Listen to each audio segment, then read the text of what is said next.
জয় কৃষ্ণকালী মা, জয় জয় সোনা মা, জয় জয় মঙ্গলা মা, জয় তো হাজার হাজার পরিমাণে এত পরিমাণে দেখো মায়ের মন্দিরে ভক্তি ফিরে শেষ নেই। কারণ মায়ের কাছে ভক্তের কাছে পাই গো, তাই তো মায়ের কাছে না এসে বৃষ্টি রোদ জল কোনো কিছুই ভক্তদের করতে পারে না। মঙ্গলবারে ভিড়ে এত এত কৃষ্ণকালী মায়ের কাছে কৃষ্ণকালী মায়ের কাছে কেউ সমস্ত ভক্তরা উপকার পায়। ভালোবেসে মাকে মন থেকে ডাকলে ঠিক উপকার পাওয়া যায়। মা যে করুণাময়ী লক্ষ্মীময়, মা তো মাই। পুজো করার পর তারপরে এই মা 5 কিলো বাতাসা এনেছে। পেটের টিউমার ছিল, জ্বালা যন্ত্রণা ছিল, ভালো হয়েছে তাই মা 5 কেজি বাতাসা দিয়েছে। আর পিছন থেকে গামলা করে শাড়ি নিয়ে আর কার হয়েছে বললে? আমার স্বামীর চোখে ঘা ছিল, স্বামীর চোখে ঘা ছিল, ভালো হয়েছে। আর কার বললে? আর কার কি ফল দেখো আমাকে?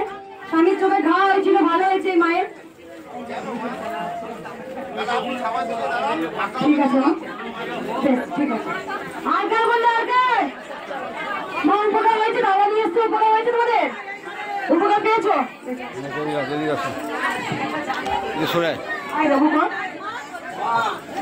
আচ্ছা রাজুকে ফোন করবি তো, রাজুকে। এসছিল আমার সঙ্গে দেখা করতে। আমি সকল ভক্তদের বলবো আমাদের মন্দিরে কেউ যদি খারাপ ব্যবহার করে রাগ করো না, কারণ আমাকে সামলানোর জন্য এগুলো করে। মা এদিকে দেখাও, বলো মা উপকার হয়েছে? একটু মা তুমি সরো, ওই দিয়ে দাও, বলো বলো শুনবো, দাঁড়াও। কি হয়েছিল?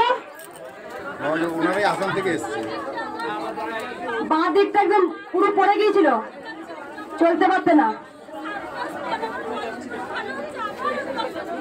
আগে এসছিলে?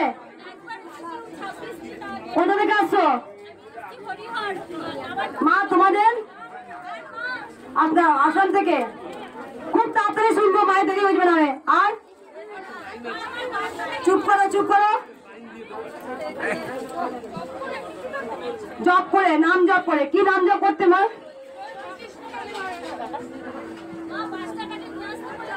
সবাইকে দেখবো, শুনবো শুনবো, বলে দিই আমি, বলে দিই শোনো মা, যাদের সমস্যা আছে না, এই যারা উপকার পেয়েছেন তারা কিন্তু কিছু বলেনি। মায়ের কাছে এসে 30 ঢুকিয়েছে, চলে গেছে। কি মা? কি আছে এটা? হ্যাঁ ঠিক আছে, নিয়ে এসো।